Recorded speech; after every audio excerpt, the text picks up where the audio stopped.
See on klassikaline gegenpressing. Meeskond kaotas palli, aga võitis kohe tagasi. Äärekaitsja eksimus. Kus on? Mõista mängu, naudi hetke. Tervist, eetris on Vivapeti jalgpallistuudio järjekordne saade ja seekord on meil külaliseks endine ajakirjanik, Keskerakonna avalike suhete juht, aga samal ajal ka jalgpallikohtunik, noorte koondislase isa Andres Kalvik, tervist!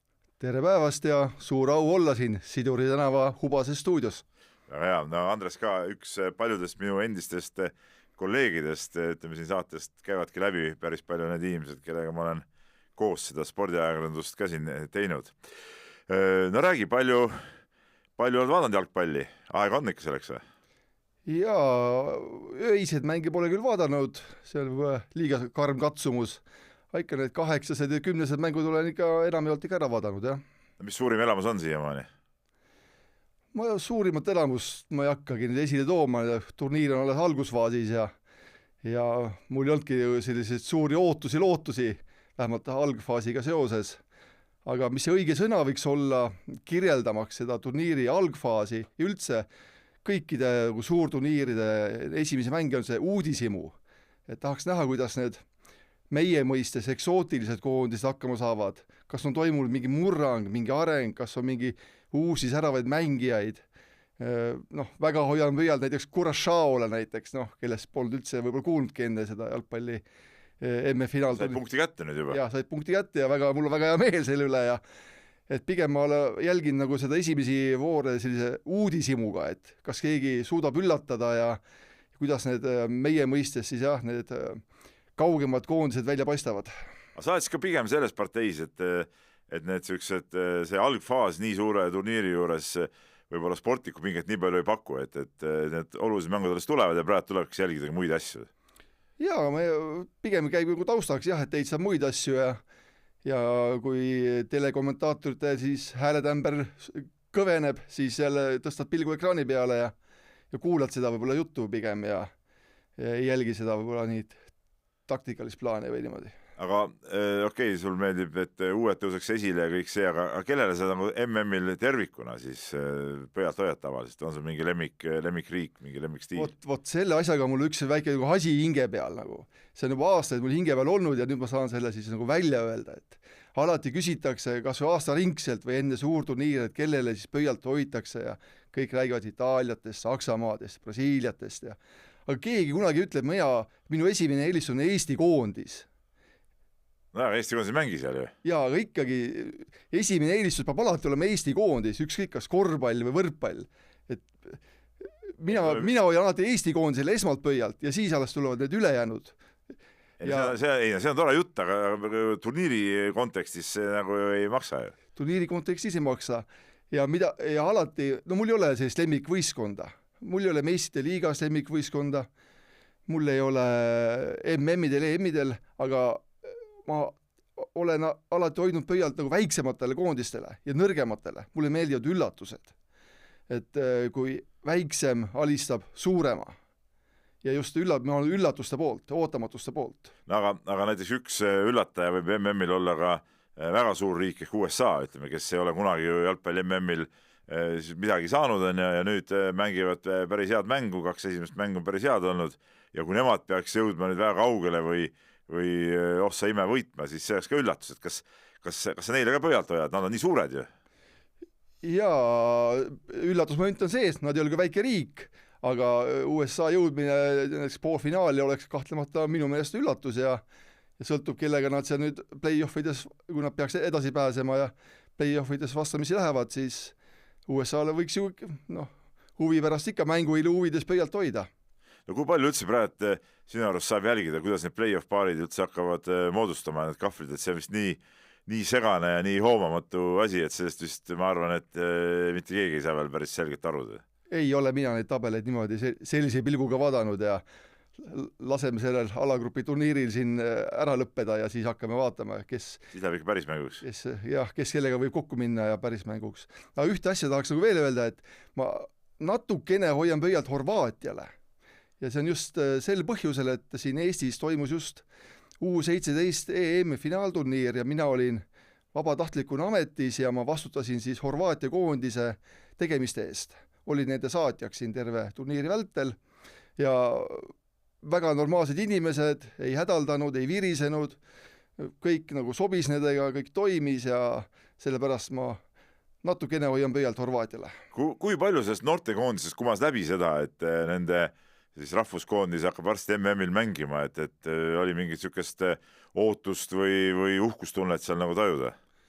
Vaat ega ma mängijatega nüüd nii palju ei rääkinud, aga treenerite ja taustajõududega ikka rääkisime juttu ja ikka oli ootusärevus ja mis nende põhisõnum oli see, et see tegelikult Horvaatia on ju väike riik, seal alla 5 miljoni vist inimese ja et nemad ise peavad oma seda senist edu iga suureks üllatuseks. Üldse jalgpalli edu või? Jaa, nende meelest on see pigem nagu üllatus ikka, üllatav. Aga milles see, kas sa said nagu nende jutust sotti ka, et milles see jalgpalli fenomen seal Horvaatias siis seisneb või tänu millele nad üldse on nii suureks saanud? No ma pisut võin rääkida, jah, oli juttu erinevates jalgpalli teemalistest küsimustest. Mis on põhiprobleem Horvaatia jaoks? Põhiprobleem, mis meie jaoks Eestis oleks see nagu suur edu võib-olla, et paremad suurte riikide akadeemiad võtavad väga varases eas juba noored mängijad endale. Prantsusmaa, Itaalia, Hispaania. Et juba 13-14 aastased lähevadki koos peredega sinna akadeemiatesse. Et see neile nagu üldse ei meeldi, et see on nende jaoks suur probleem, et omad klubid jäävad ilma. Kodakondsus vist küll ei vahetata, aga minnakse peredega ja tullakse pärast siis ka koondisse tagasi võib-olla. Ja mis on nende jaoks veel on probleem, on, et neil koondisel puudub oma rahvusstaadion. Nende meelest Horvaatia on nagu suur jalgpalliriik, elanike arvult küll väike, aga nad eeldavad, et meeste koondisel peaks olema ainult üks staadion, kus mängibki meeste koondis.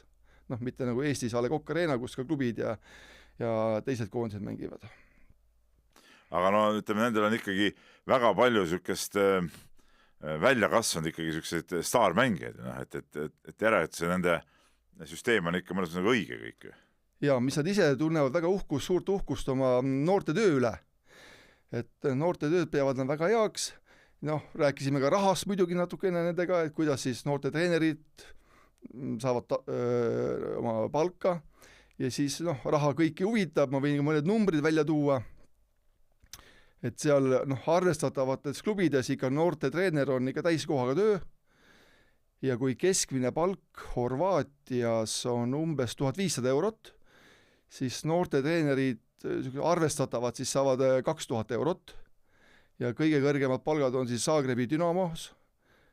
Seal siis toodi välja näiteks, et U17 võistkonna peatreener saab 3000 eurot ja see on siis nagu topelt kui riigi keskmine palk. Et see siis spordiala väärtustamine, ma ei tea, kuidas korvpallis on, kas samasugused numbrid, vähemalt siis jalgpallis seda asja nagu väärtustatakse, seal liiguvad rahad ja läbi selle tekib siis ju noorte treenerite kohale konkurents, mitte ei pea treenereid tikutulega otsima, vaid sa saad valida ja läbi selle tuleb siis kvaliteeti. Teine asi muidugi, mis ilmselt üks Horvaatia riigil ongi, on see nagu see isiklik eeskuju, need mingid mängijad, kes on väga kõrgele tasemele jõud, võtab mingi Luka Modrici, eks ole, et iga Horvaatia poiss, kes jalgpalliga tegeleb, tahab ilmselt Modriciks saada, see tundub ka nagu loogiline. Jah, seda jalgpalli tegelikult, neid kultuuri oli tegelikult, neid teadmisi oli ka tunda, kui ma rääkisin kas või selle arstiga, kes oli Horvaatia koondisel kaasas, ta teadis Karja Kopeina, ta teadis Henri Anieri näiteks, tundub nagu müstilisena, et mingi Horvaatia koondise inimene tunneb nagu Eesti mängijad. Karja Kopein on nagu okei, aga Henri Anieri tundmine võib-olla kõik väga ei tea seal Horvaatias. Sa oled Eesti jalgpallis ka ikkagi nagu sees otsapidi, üks on see kohtuniku töö, su enda poiss mängib ja mängis ka noortekoondises, et mis sa arvad, kas Eestis siin ka oleks vaja kuidagi nagu üle võtta nendelt siukestelt riikidelt, kes MM finaalturniirile jõuavad, ka need väiksed riigid, mingeid asju üle võtta, et me saaks ka ise paremaks? Hea näite võin tuua näiteks Montenegro, kes Montenegro jõudis ka siia U17, näiteks EM finaalturniirile, väike riik, meist väiksem, küsisin ka Montenegro inimeste käest, et kuidas siis nagu see võimalikuks osutus. Nemad ütlesid ka, et võtmeelement oli ühiste laagrite korraldamine aastaringselt. Et klubidest tulidki mängijad ja siis see koondise mängijad saidki teha päris palju laagreid ja selle pealt tuli see edu. No raske mul on siin muidugi Curaçao või teiste väikeste riikide neid edu tagamaid nagu selgitada, aga eks me peame tegema targemini ja või kas või Islandil ju tehti jalgpallihallid ja panustati noorte treenerite kvaliteeti, et sealt siis äkki õppust võtta. No aga niisuguse lapsevanemana, kui sa näed oma poja arengut, kuidas meil see noorte treenerite tase on ja kuidas üldse noorte töö on? No see noorte treenerite tegelikult tuleks vaadata nagu suurt pilti, ei saa nagu jalgpallile keskenduda, et tuleks vaadata, et ma arvan, need probleemid on ühised nii võrkpallis, korvpallis, jalgpallis. Et kui palju ikka see ühiskond nagu seda sporti ja seda treenerite tööd väärtustab. See on see nagu võtmeküsimus. Palju riiklikult raha eraldatakse, kui suur on sponsorite huvi toetada klubisid. See kõik on see üks suur tervik. Ja ma arvan, kõik see saab alguse tegelikult nagu riigi suhtumisest. Esmalt, paljud tahavad just, et räägivad erasponsorite kaasamisest, aga esmalt peaks iga riik eeskuju näitama. Kui riik näitab eeskuju, ükskõik kas siis harrastusspordi rahastamisel, tippspordi rahastamisel, küll see erasektor ka järgi tuleb. See on nagu see minu suurem visioon, lihtsustatud visioon. No üks asi on rahastamine, aga just ma mõtlen ka sellist, ütleme nagu mänguliselt ja ka jalgpalli mõttes üldse laiemalt, et nüüd sellised MM-id näitavad ära ka sellised jalgpalli suunad nagu, et kuhu suunas jalgpall tervikuna liigub või näitavad need Champions League'i mängud ja asjad, et kuidas selles mõttes Eesti, ütleme see noorte jalgpall sinu arvates nagu läheb? Noorte jalgpallis ma oskan tuua välja nii palju, et ma tean, et paremad meie klubid käivad võistlemas turniiridel Saksamaal, Hollandis ja U12, U13 vanuseklassis me suudame veel võrdselt mängida veel, seal 9 versus 9 või aga kui asi läheb juba suurele väljakule, siis läheb juba nagu keeruliseks. Aga 7 versus 7, 9 versus 9 rahvusvahelistel turniiridel, meie omad on seal nagu päris hästi konkurentsis ja aga see vahe tuleb just siis, kui läheb see suurele väljakule 11 versus 11. Et siis toimub see nagu nihe. No palju su enda poiss, ütleme, neid mänge vaatab ja sealt mingit inspiratsiooni ammutab? No tema lemmikkoondiseks on Holland ja tema jälgib tähelepanelikult Virgil van Dijk'i tegemisi, et Virgil on ka, Van Dijk on siis keskkaitse ja minu poeg ka ja eks ta siis selle raames ka rohkem tähelepanu pöörab talle. Ja. 5-1 võit Rootsi üle, oli 5-1 jah? Ma arvan, et siis valmistas rõõmu talle. Jaa, et tema muidugi loodab, et Holland tuleb maailmameistriks, ta vist pani meie ennustuses maailmameistriks Hollandi, aga ma ise seda väga ei usu, aga vaatame. No tervikuna, kui sa vaatad seda MM-i, et kui palju sinu arvates, kui sa mäletad, sa oled ise jalgpalli kajastanud ajakirjanikuna ka omal ajal ja käinud mängudel ja olnud, kui palju see jalgpall sinu arvates selle MM-i vaates on nagu muutunud või kuhu suunas see liigub praegu?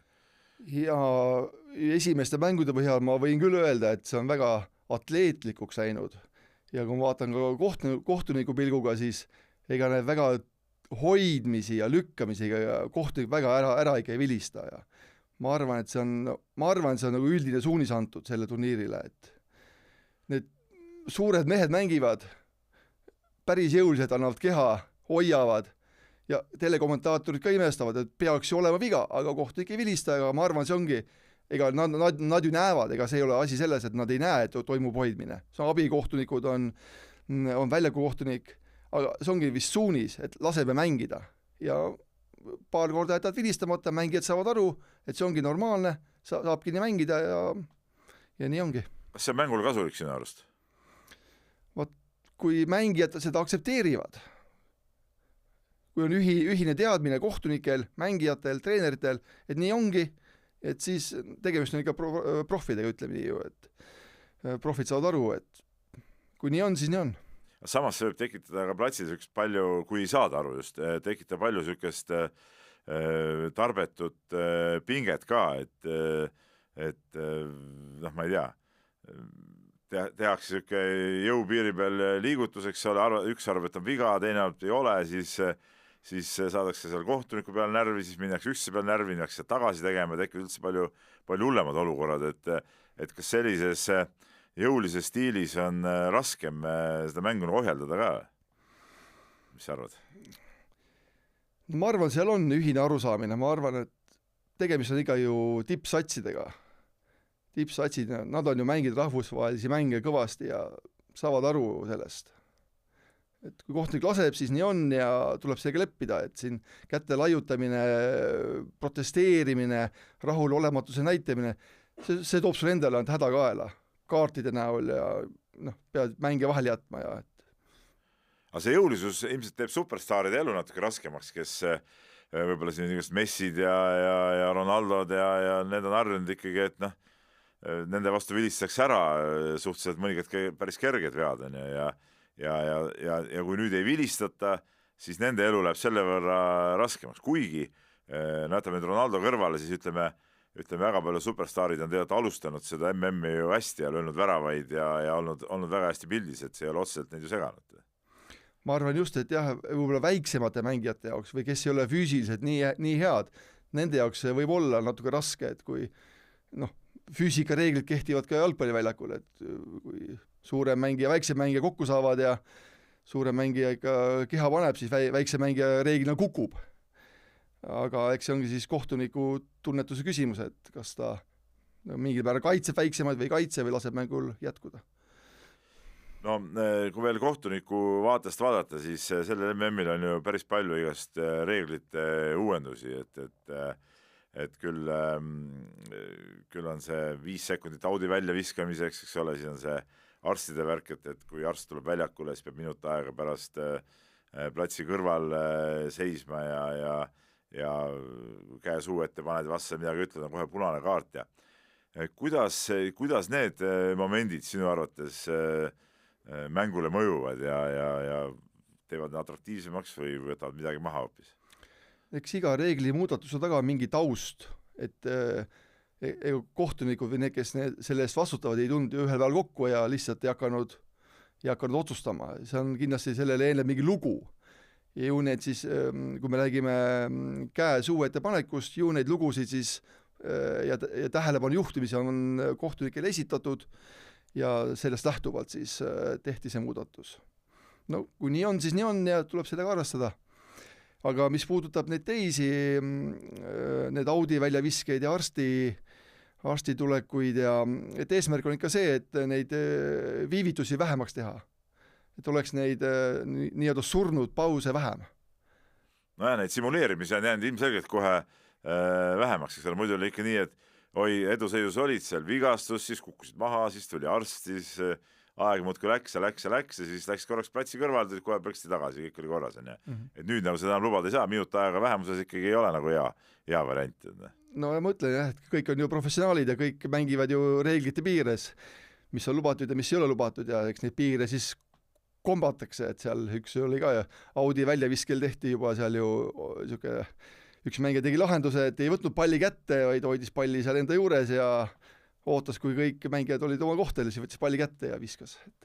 No nii kipub see minema jah, et päris keeruline, aga see on kas kohtunikul ka, ütleme, kui nüüd siuksed reeglid peaks tulema ka, ma ei tea, kas need tulevad Eestisse ka näiteks või? 1. juulist, jah. Ütleme, kui sina kui kohtunik, kas see teeb sinu jaoks ka nagu siis see pead nagu meeles pidama seda või jälgima midagi rohkem, et kas see on nagu keerulisem või?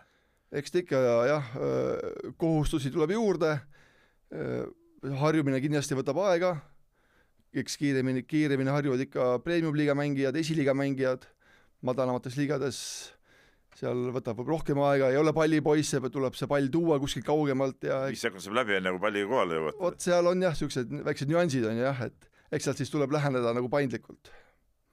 Aga see põhimõtteliselt reegel tuleb Eestis nagu kõikidesse liigadesse, jah? Jah. Mitte küll see joogipaus. Joogipausi pole vaja, jah? Joogipaus on siuke, ei ole reeglitega, see on siis turniiri formaat lihtsalt. See on turniiri formaat ja eks ta natuke lõhub seda mängu küll, et see on nii pikk ja no ma saan aru, et seal on kuumus ja kõik asjad, aga tervikuna see nagu kuidagi nagu, see joogipaus nagu ei aita minu arust kaasa mängu üldisele pildile. Jaa, aga seal tuleb arvestada ka üks asi on mängu üldine pilt, teine asi on see teleformaat. Et teleülekanded armastavad ju, kui on teada kindlalt, mis pausid on, kui pikk mäng on, et režissööridel ei oleks sellist ettearvamatust, kas mul üks mäng on kuumilm, tuleb joogipaus, ei tule joogipausi. Et see on, ma arvan, ka teeb, ütleme, teletöötajate või otseülekande tegijatele asja nagu lihtsamaks. Et sul on teada, et sul on 3 minutit pausi, saad näidata reklaami. Aga ütleme, tavainimene, kes tahab, eriti kes staadioni peal on, nemad tahavad, et mäng jookseks ja siis käib mingi mökutamine. No ma arvan, eks staadionil on ka igasuguseid inimesi, et mõni tuleb lihtsalt nagu seltskonna pärast ja vaatab, et mingid mehed jooksevad lihtsalt. Seda ka kindlasti, jah. No, endise ajakirjanikuna, kui palju sihukese piluga neid mänge vaatad, et ka praegu seda MM-i, et kuidas seda nagu kajastada või on sul veel sihukesed mõtteid ka peas või? Jaa, mul tekkis mõte, et või isegi küsimus sulle, et kas mõni Eesti väljaanne vist ei ole koha peal praegu kajastamas? Minu teada Delfi Ego Kaljurand sõitis kohale, ma ei tea, kas ta nüüd jõudis kohale juba või jõuab kohale, et minu teada üks ajakirjanik vähemalt peaks olema. Okei, et mul see küsimus tekkis ja, et ikkagi maailma suurim spordisündmus ja ma ei tea, kas akrediteeringud on raske saada või pigem küsimus rahas või? Eks see on nii üks kui teine, aga ma ei usu, et seal väga lihtne neid saada on jalka MM-ile, aga no ma arvan, see ei ole ületamatu, et ega mitte osalevate riikidel seal väga palju akrediteeringut pole ka, no see on nagu olümpiana, sa ju tead ju olümpias ka, et kus oli ikka suht piiratud need asjad. Aga sa ise, ütleme, vaatad, et kuidas, mida võiks teha? No mind huvitaks tegelikult üldse see, kui me siin sportliku poole kõrval jätame, mind huvitaks võib-olla, kuidas üldse see turniir on kokku pandud, näiteks nagu logistika. See turniir toimub Kanadas, Ameerikas, Mehhikos. Mexico Cityst Vancouverisse on mingi 5,5 tundi lennata vist. Et ma ei tea, kui palju seal lendamisi on just Mexico City ja Vancouveri vahet, aga kuidas see turniir logistiliselt üldse on kokku pandud, et see, et keegi võiks sellega lahti kirjutada, eks mõned suuremad väljaanded rahvusvaheliselt on seda teinud võib-olla. No siin oli, ma nägin Delfis oli mingi lugu, ma tunnistan, ma seda tegelikult päris lugema ei hakanud, vist oli Delfis, kus oli välja toodud kõik see lendamisega seotud need heiteprobleemid ja nii edasi, et küll see on ikka nagu paha ja noh, eks ta natuke ajuvab ongi muidugi, kui see turniir toimub nii laial pinnal, eks ole. Ja siis näiteks mind huvitaks veel sportliku poole kõrvalt, et kuidas toimub õllemüük staadionitel näiteks. Et see on ju piiratud aeg, sa pead müüma õlut ju või karastusjooki üldse hästi palju. Et kuidas, kas valatakse pudelist, kraanist või on mingid uued süsteemid, et see fänn saaks oma joogi või söögi hästi kiiresti kätte ja siis läbi selle siis ju need müüjad teenivad raha sellega. Aeg on nii piiratud seal staadionil, sa pead 3-4 tunniga kõik nii palju müüma kui vähegi võimalik. Sinus on ikka sellist kollase ajakirjaniku ainest ikka, nagu sa omal ajal, ma mäletan, kirjutasid igast umbluu asju, siis praegu ka ikkagi sa tahaks nagu sellist nagu mitte see spordist või mängust endast mingit tõsist asja, vaid tahaks sellist tilu-lilu nagu rohkem kuulda. No Eesti koondis vaata ei ole, et siis võib-olla mis sa seal Brasiilia koondise taktikat või neid ikka seal nii väga analüüsid, et palju see Eesti lugejale ikka huvi pakub. Aga palju sa praegu nii-öelda neelad seda infot, mis, ma ei tea, Delfi Postimees Õhtuleht siin meile pakuvad? Ja ikka loen, ma hoian ikka kursis ennast. Iga päev loen. Hoian uudiste kursisega siin iga päeva rutiinne töö ja... Ei, ma mõtlen praegu jalgpalliga seoses, et kas neid, ma ei tea, mingid mängu ülevaated või vaatad sa üle, mis öösel on toimunud täpselt, et mis seal oli või kuidas sa... No, hetkel selles faasis vaatan mänge nii palju kui saab, vaatan kindlasti seisud üle ja siis mängude need tipphetked. No, siin MM-il on igast huvitavaid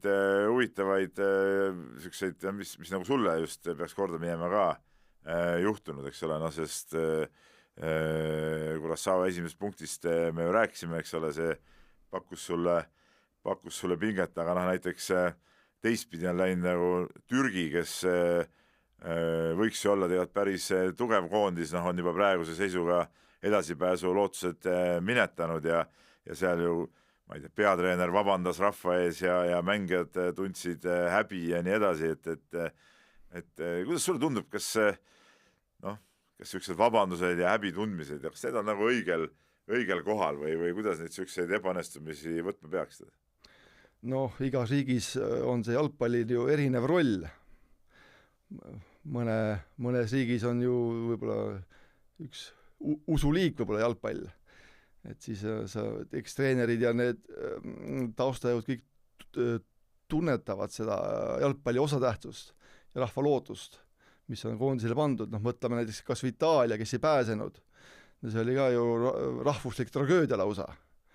Et seal vist kõik tõmmati liistule, alates poliitikutest lõpetades jalgpallitegelastega.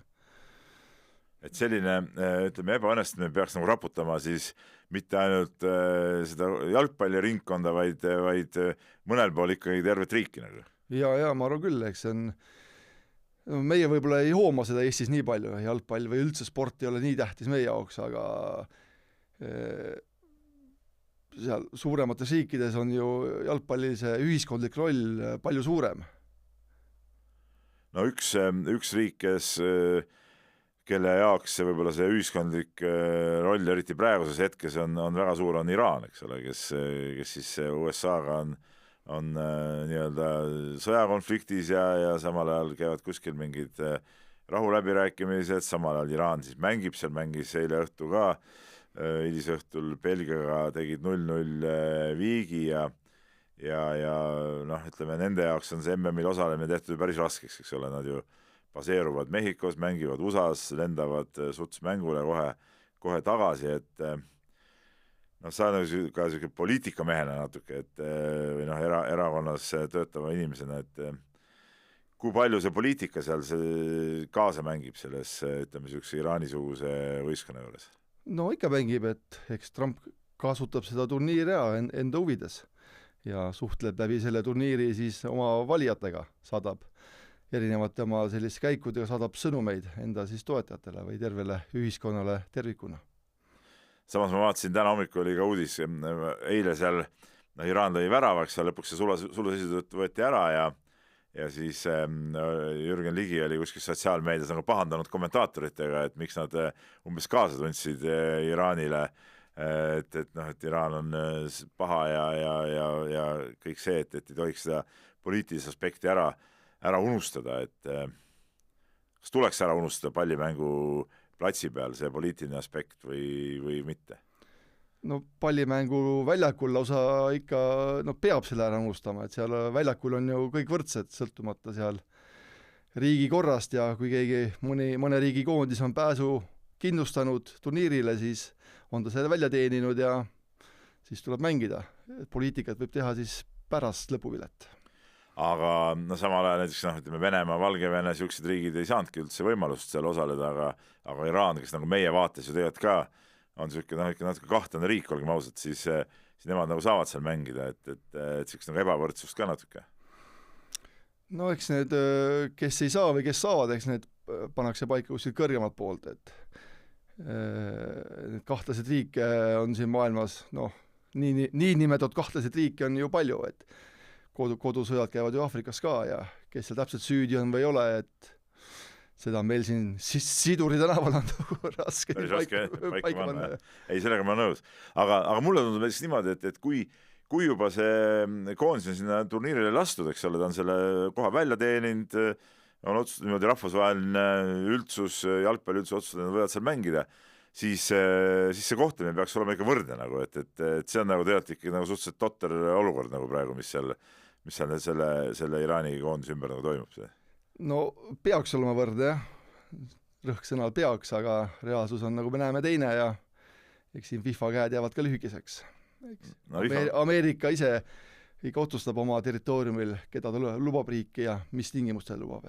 FIFA siin mängib ka niisugust naljakat mängu sellega seoses, et küll käib selle koondise riietusruumis nii-öelda pead paitamas ja siis samal ajal siis käiakse ütleme Ameerika seal presidendi juures mingid medaleid ja autiitleid andmas, eks ole, et nende see seis on ka päris keeruline. no jah, eks suuri laevu saadab ikka kajakate kisa, nagu öeldakse. No sul on see, nagu poliitika peal läheb, siis tulevad sellised poliitiku mitte midagi ütlevad poliitiku vastused ka, et sa ise ei ole nii padupoliitik, et sa võid ikka vaba tekstiga rääkida asjadest või saad pärast riielda kusagilt partei kontorist või? Ei, riielda ei saa, aga? Jätame see suure poliitika võib-olla siis suurtele meestele.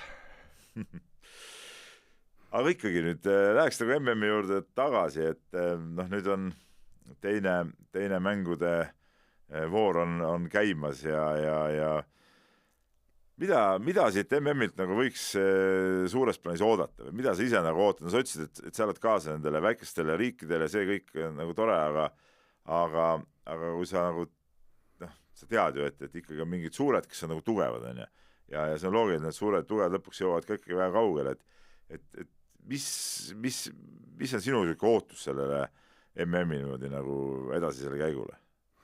No isiklikult ma finaali panin Argentiina ja Prantsusmaa puhtalt kõhutunde pealt selle põhjal, mis ma olen lugenud, ja võitjaks panin Prantsusmaa.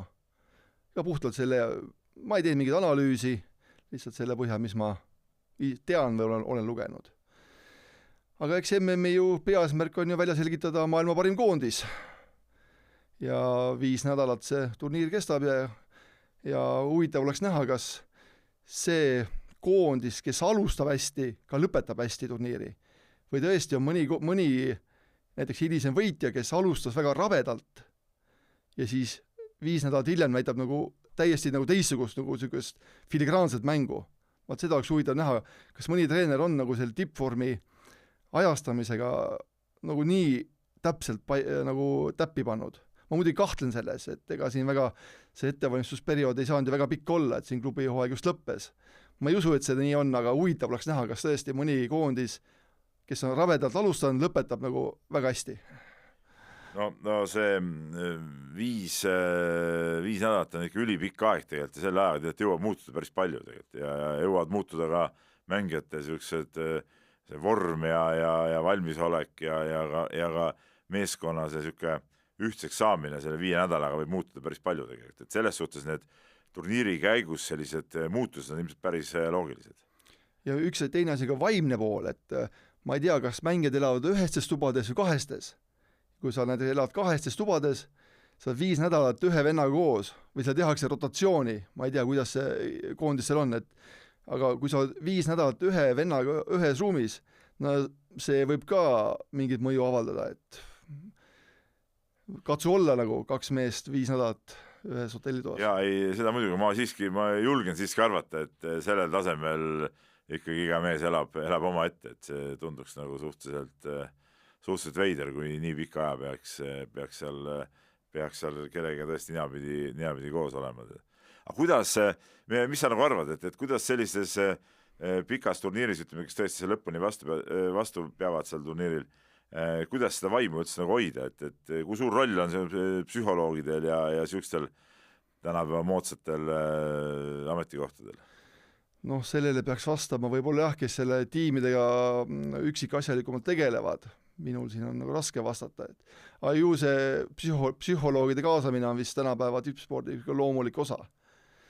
No teine asi on see, et kui palju leitakse siis turniiri ajal selliseid vaba aja tegevusi.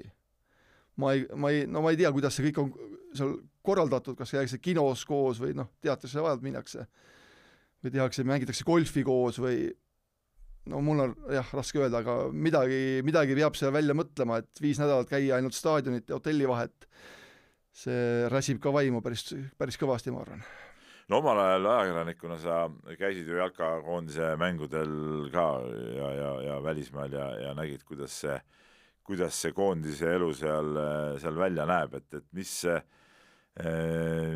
sinu sellised eredamad mälestused võib-olla on ja mida tasuks võib-olla praegu seal MM-il olevatel koondistel ka nagu kasutada, et kuidas Eesti koondise asjad käisid toona? No eks me koos käisime isegi Peterburis, ma mäletan käisime, valikmängu siin tegemas. Jah, oli ka see. Jah, jalgpallikoondisega sai Wembley'l käidud ja Iisraelis, ma mäletan, Andorras, et olid sellised toredad reisid, aga need on ikka rohkem kui 10 aastat tagasi või 15 aastat tagasi, ega sealt midagi teiste riikide koondisele üle kanda, ma ei julge siin soovitusi anda. Aga kuidas sulle nagu tundus sealt kõrvalt see on suur kamp mehi, ütleme jalkakoondis, see on mingi 22 meest, pluss iga see staff, eks ole, õudne suur koosseis, eks ole. Et kuidas see selline organism nagu nendel reisidel ja kodust äraolekus nagu töötab üldse? Tegelikult paremini ma oskan rääkida isegi võib-olla võrkpalli taustal, sest võrkpallikoondisega me tavaliselt reisisime koos, olime ühes hotellis, sõime seal ühiste laudadega ja jalgpalliga reisides mina vähemalt olin teises hotellis, ma ei olnud meeskonnaga koos. Ma seda jalgpalli, seda tiimi vaibi nii palju ei tunnetanud, et nägin neid treeningutel, pärast mängu tegin intervjuusid, et see oli enam kõik. Et ma oskaks näiteid tuua võrkpallikoondise kandi pealt ja seal, kui mehed koos, eks ikka tehakse nalja ja käib siuke lõõpimine ja kui on trenniaeg, siis on trenniaeg, tehakse kõvasti tööd ja kaardimängi ja muud sükst asjad. Kaardimängi ja arvutid ja. No tead, seal peab paratamatult nalja saama või siukest lõõgastusmomenti peab ju tekkima, et muidu läheb asi ikkagi väga, väga hulluks ilmselt. No ma arvan, spordimehed üldse, ma käsipalliga olen ka käinud ja eks seal üldiselt see formaat ja omavaheline läbisaamine on ikka hea, et eks mõned on vaiksemad mehed võib-olla, aga üldiselt ikka siuke lõõpimine käib ja nalja viskamine. Aga kuidas see tundub? Mul on jäänud selline mulje, et kui nende muude pallimänguvõistkondadega võrrelda, see on nüüd tõsi küll täitsa Eesti baasilt, aga ma arvan, kas seda võib laiendada ka muudele riikidele, siis jalkakoondised on alati kõige suletumas süsteemis, nagu, et need muud, on ta võrkpall, käsipall, korvpall, on kuidagi nagu ligipääsetavamad kui jalgpallurid. See on tõsi, jah, see on tõsi. Aga eks see töökorraldus, kuidas koondis liigub, kuidas tegutseb, see on siis alaliidu enda paika panna. Millised on koondise treeneri nõudmised, millised on välja kujunenud tavad ja siis kõik see kokku pannes, siis kujunebki see tegevus välja. Aga millest see võib tulla, et jalgpall on kõige suletum selles mõttes, et kas üle maailma need jalgpallurid kõige suuremad staarid ja ütleme, nad tahaks nagu nii võimalikult palju olla siis nagu selle tähelepanu alt väljas ja mitte selle meediaga nii palju kokku puutuda ja see on siis kandunud üle ka ütleme madalamatele tasemetele või? No ma arvan, kui ma õigesti mäletan, et see võib-olla see suletuse asi sai suurema hoo sisse Eestis, kui need Hollandi treenerid Arno Paipers ja Jelle Huus tulid siia. Nemad tõid selle Hollandi kultuuri, Hollandi sellised standardid siia ja läbi selle siis need ja jäidki püsima need standardid ka järgmistel treeneritel ja ma arvan, sealt kaudu see tuli.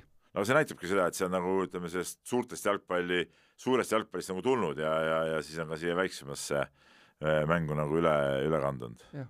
Ega ma ajakirjanikuna ei nurise selle pärast, et ega ei pea ajakirjanik olema päevast päeva seal koondise juures ja vaatama, kes mida sööb või mis telefon kellegil on või noh.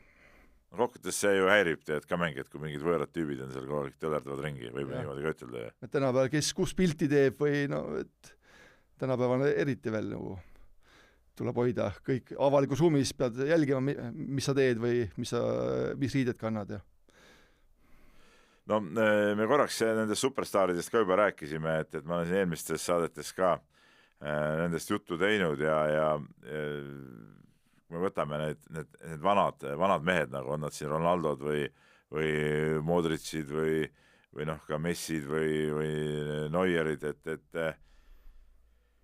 kuidas sina sihukestesse vanadesse kogenud mängijatesse suhtud ja kui suurt sihukest rolli sa nendel näed, isegi kui nad ei ole enam võib-olla kõige teravamas seisus? No tegelikult on see isegi nagu uskumatu, et kuidas nad suudavad terved püsida. Kui ma siin kasvõi vaatan Premium-liiga mängijaid, kuidas kõik on, paljud on vigastatud, aga neil on ju tippmängijatel on koormus palju suurem. Ja mõtlen isegi ka NBA-s, ma tooksin jalgpalli NBA kokku, et see mängukoormus on väga-väga suur. Et kuidas nad suudavad, LeBron James ja kuidas nad suudavad nagu terved püsida ja mängida päevast päeva. See on minu jaoks nagu müstika, et tahaks teada, mismoodi see taastumise protseduur nagu telgi tagustas nagu see välja näeb. See mind nagu huvitab kõige rohkem. No eks see ongi vist ju ju see võtmesõna, et see taastumine läinud nii palju paremaks, sellepärast, et vanasti ei olnud ju niisuguseid, ma ei tea, 40-aastaseid mängijaid enam koondises, aga nüüd need on ja mitte vähe kokkuvõttes, kui sa hakkad vaatama, paljudes koondistes on ikkagi mingid päris vanad mehed satsis sees, et see taastumine on ikka see võtmeküsimus. Jah, et keegi võiks kuskil selle lahti kirjutada, aga ma ei tea, kas keegi räägib sellest täpselt, mida nad söövad ja mida joovad ja kahtlustad, et seal on mingid ei kahtlusta lihtsalt, aga oleks et millal, mis aineid või mis vitamiine ja mida määritakse jalgade peale, mida ei määrita. Samas, kui nüüd mõtelda näiteks seda jalka MM-i Tour de France'iga, et kus Tour de France'il näiteks ju iga päev vennad kütavad mingi ülipingutuse järgmine jälle, et me jalkameestel ikkagi mängivad mängu ära, on, ma ei tea, 4-5 päeva vahet, eks ole, et siis võib-olla see taastumine on ka kuidagi ikka lihtsam. Ma arvan kindlasti et Tour de France on eraldi veel kategooria, et see on spordis, ma arvan, kui me võtame järjestikuseid võistluspäevi, et see on vist kõige karmim katsumus, ma arvan üldse tippspordis. Või oskad sa midagi muud välja? Ega ei oska, aga ma mõtlengi seda, et mis neist jalgpalluritest siis saaks, kui nad peaks näiteks, ma ei tea, 5 päeva järjest mängima, ne? Ei, ju nad saavad mängitud, ei ole probleemi, aga lihtsalt see kvaliteet, mida me näeme, see on mäng muutub aeglasemaks ja hoitakse rohkem palli ja nad ei suuda pakkuda sellist head kvaliteeti lihtsalt. Et kui me nagu kanname selle jalgrattasõitu üle, siis seal ka ju venad loksuvad grupis tegelikult ja siis vahepeal mingid suvalised mehed käivad seal ees niimoodi jooksikuks, aga ikkagi see distants, mis läbi sõidetakse, on ikkagi ju täitsa uskumatu ja see näiteks ma eriti, kui mägedes veel on, siis see pingutus ja kõik see. Jah, rattaspordis on, õnneks on see, et mõni etapp sobib mägironijatele, mõni sprinteritele, et iga päev ei pea nagu täiega panema, et mõni päev piisab ka sellest, kui sa lihtsalt lõpetad etapi. Jalgpallis väljakule minnes lihtsalt niisama nagu seasörki laskma ei saa, seal pead ikka nagu täiega pingutama väljakul. Ja jalgpallis ei saa teha ka nii palju vahetusi, kui näiteks korvpallis sisse välja. Kui see vahetuste arv on ju ka ajas nagu tõusnud, et mina mäletan veel sellist jalgpalli, kui oligi 2 vahetust ja kõik, eks ole, siis 3 peale, nüüd on siin, ma ei isegi tea palju neid, praegu siin saab teha, ma ei tea, 2 kaupa, 3 kaupa, eks ole, kuidas see need vahed on need vahetuste nagu need aknad või asjad nagu olemas, et selle võrra on ikkagi läinud ka natuke võib-olla jalgpalluritel lihtsamaks see elu. Jaa, ma arvan, et see aitab koormus paremini jagada mängijate vahel ja ma arvan, tõstab ka mängu kvaliteeti, et tulevad uued värsked jalad ja näitavad paremat kvaliteeti väljaku peal. No jah, et me kõik need muutused tehakse ju selleks, et see mäng oleks nagu kiirem ja atraktiivsem ja nagu mõnusam, eks ole, no kas selle MM-il me oleme näinud atraktiivset jalgpalli või? Jaa, nagu ma enne ütlesin, ma arvan küll, et just see füüsilise mängu pool, just see tõukamised, lükkamised, et lastakse mängida, jõuliselt mängida ja ma arvan, see on atraktiivne. Ma arvan, ka NBA siis väga palju ei vilistata, lastakse ka rohkem mängida, et korvpallis. Kas atraktiivne peaks olema see, kui ma ei tea, käib korralik jooksmine, moment ühe väraval, pikad söödud, kiire jooks teisele poole moment jälle? No see on puhtalt taktikaline see küsimus, kuidas iga meeskond oma taktika üles ehitab, kas pikkadel pallidel või lühikestel, aga mis see trend on ikka läbi lühikeste söötud on see tänapäeva trend. Ja lõpus siis, kui häda käes pannakse pikka palli. Et pikk avamine on, siis kui häda käes on, arvad? Ei no üldine trend vist on jah, et ikka lühikesega mängitakse, et väravat mängib, et palli ikka enda käes hoida. Vastaste kaitse nii-öelda enda peale, et siis oleks nagu tekiks seda ruumi, eks ole. Et selles suhtes jalgpalli pilt ikkagi on, et kui võrrelda näiteks korvpalliga, kui vaatad mingi, ma ei tea, 90-ndate korvpalli ja praegust, siis on nagu öö ja päev, eks ole. Aga jalgpalli pilt on ikkagi ka väga palju muutunud tegelikult. No võtame kas väravahi, et vanasti ju Peeter Schmeichel näiteks oli, et pidi panema pikka palli ja tegelema tõrjumisega, aga nüüd on ju väravahtiga mängu alustaja, sa pead siin kaitsetega söötu lükkama ja nägema väljakut, kas on ta lühike sööt, pikk sööt ja et see jalgpalli väravahi jalaga mäng just on läinud nagu paremaks. no et sa oled nagu selles ütleme kõige tagumise dirigendi rollis, eks ole, et üks asi on mingid mehed, kes nii-öelda keskvälja valitsevad, aga siis ütleme, väravaht on palliga mängus see, kes siis seda oma see kaitseala valitseb ja sealt avab ja teeb. Jah, täpselt nii. No mis sa veel nagu arvad sellest MM-ist, et me peame rääkida, eks ole, mängusest poolest, mingist poliitikast, mingid asjad. Räägime rahast. Räägime rahast. No, kas sa tead, palju kohtunikud teenivad? Võt, nii, sa tead või? No ma natuke uurisin. Nii, palju kohtunikud teenivad, see on väga huvitav. Ütleme, mis see on see nagu baassumma, mida iga väljaku kohtunik saab kätte? Per mäng või?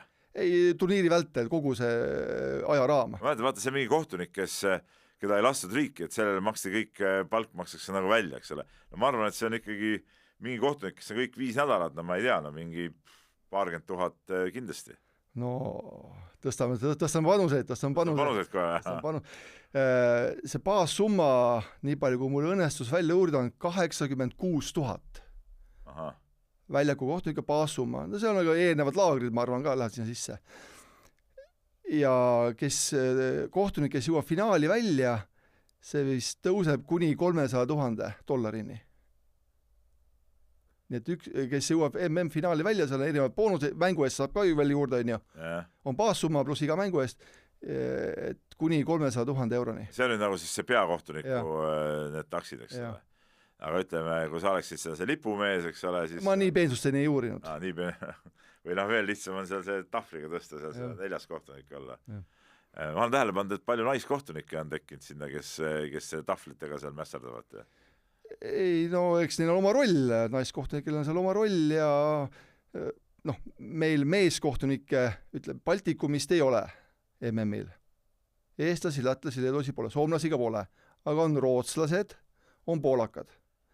Ja ma ei tea, kui kaugel on meie meeskohtunikud MM-ist, aga naiste MM-il näiteks Karolin Kaivoja abikohtunikuna tegi kaasa ja nii et naiste osas oleme MM-finaalturniiril olnud esindatud. See on ikkagi, ütleme, ühe kohtuniku jaoks ilmselt siuke unistuste tipp. No eks jah, ma arvan küll, et MM on ikka jalgpalli kõige suurem võistlus ja eks neid emotsioonidest saab Karolin ise täpsemalt rääkida, aga ma usun küll jah, et need emotsioonid olid võimsad. Kui tõsiselt sina seda kohtuniku üldse võtsid mingist hetkest? No mina olen esiliiga tasemel kohtunik ja siis madalamaid liigasid teen ka väljakul. Esiliigas siis abikohtunik ja väljaku peal madalamates liigades.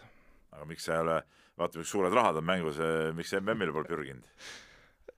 Ei no see päris nii ei käi, et võtan kätte, hakkan pürgima, et...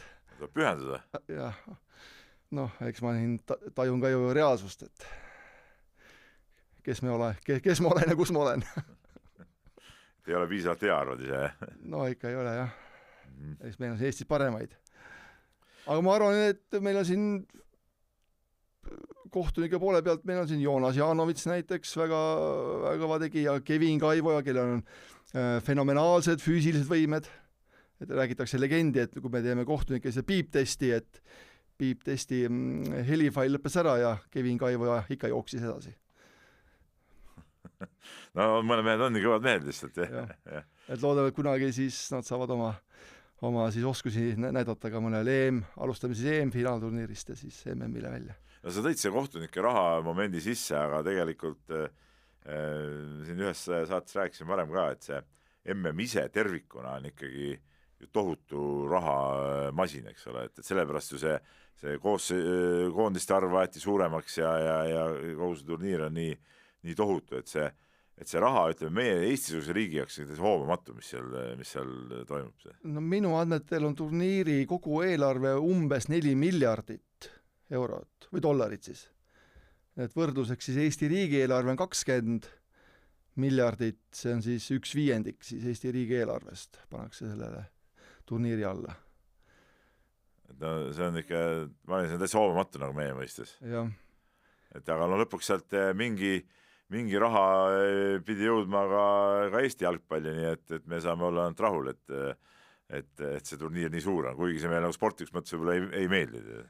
no ma arvan, et jah, et see FIFA siis rahvusvaheline katusorganisatsioon jagab siis Aasia alaliidule, Euroopa alaliidule, UEFA-le mingi osa siis ma eeldan sellest summast ja UEFA siis omakorda jagab siis alaliitudele laiali ja seal rääkis võib-olla, et Mihkel võib-olla rääkisin sellest, et tead, mida paremini see MM-i ütleme, see rahamasin nagu toodab ja mida paremini see kõik nagu kaubaks läheb, seda suurem summa jõuab lõpuks ka ütleme Eestile, et selles suhtes see on hea asi. Vist maailmameister vist teenib auhinnaraha 50 miljonit vist. No jah, ütleme, maailmameistrid on nii vähe, et ja 50 miljonit on selle võitjakoondisele ette nähtud. No igale mehele midagi ja alaliidule ja nii ta läheb. Selge, Andres, tore, et said tulla, peaaegu siin üle 50 minutit oleme ära rääkinud, et sulle siis head vilistamist esiliigas ja madalamates liigades ja jälgi ikka MM-i ka. Aitäh kutsumast! Ja, nii, see oli siis Viatbeti jalgpallistuudio järjekordne saade ja järgmises saates juba istub siin laua taga 1 või 2 uus külaline, nii et nägemist. No nii, ja see on klassikaline Gegenpressi. meeskond kaotas palli, aga võitis kohe tagasi. Ja kohtunik näitab näpuga penaltipunktile. See tähendab penaltit. Eksimus. Liiguvad kiiresti, tempo on üleval. Mõista mängu, naudi hetke.